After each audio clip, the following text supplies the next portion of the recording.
আসসালামু আলাইকুম রহমতুল্লাহি বারাকাতুহু। আশা করি প্রত্যেকে ভালো আছেন।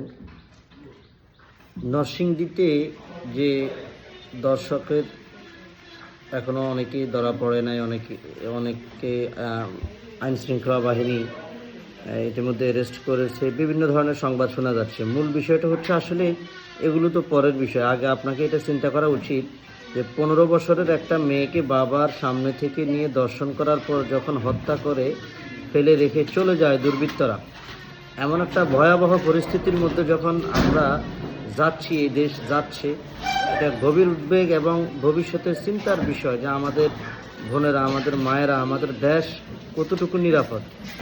আল্লাহ তাআলা এই ধরনের বিপদ থেকে হেফাজত করুক এবং দোষীদেরকে দৃষ্টান্তমূলক শাস্তির আওতায় এনে তাদের শাস্তি নিশ্চিত করা হোক।